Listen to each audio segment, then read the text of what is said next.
In your notes here in 2021, you talk about something that you would want to see, and the government apparently wants to see, but it's not implemented. And it's something we've discussed a lot as a recommendation at this committee over the last decade, and that is the unique impact of military service on the mental health and well-being of not just the veteran, but their family members. And you have been calling for the government to ensure that government-funded mental health treatment would be there for those family members in their own right, regardless of whether the veteran's on a treatment plan or not. And I don't know where to go with this to get clarity with the government, because there is no question that veterans that do struggle impact their families, and then that impacts them. And something that would help those veterans significantly is that their family members be able to get the help they need, which I've known has ended up helping them to turn around and get the help that they've been waiting a decade to get.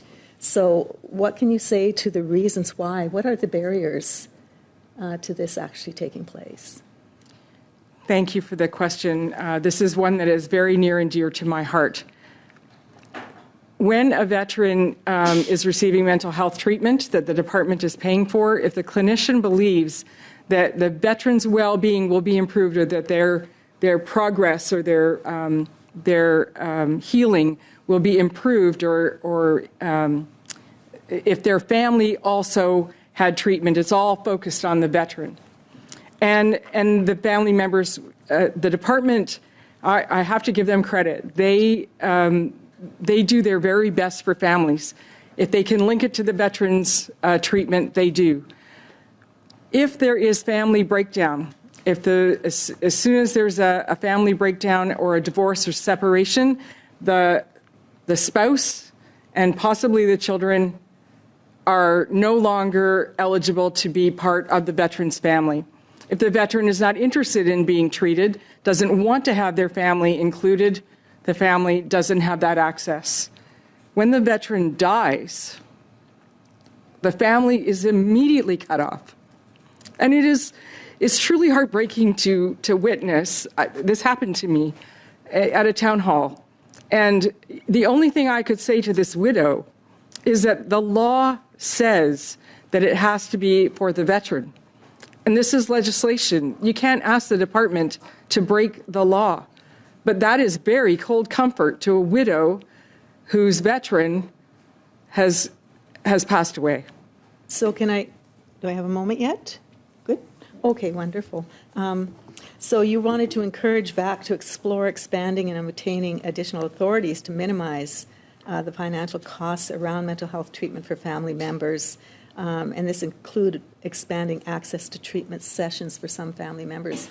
So this is in conjunction with that, or just in a case where the veteran is fine with them having the support or getting the support himself, his or herself?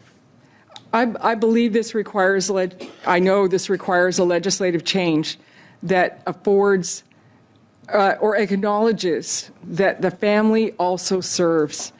We say that when the member serves, the family also serves, but to acknowledge this would be to provide Veterans Affairs with the authority to provide mental health treatment for service-related mental health, not just, but where there's a clear connection to service of their veterans' service or their members' service. So this is a clear allocation of resources for family members when their mental health has been affected by being part of a military family. So what is the barrier? Why is that not happening when it says yes, that these are things that are important to the government? So why are those policy changes not taking place? What needs to happen? Madame, I would ask you to direct that question to the department. Thank you.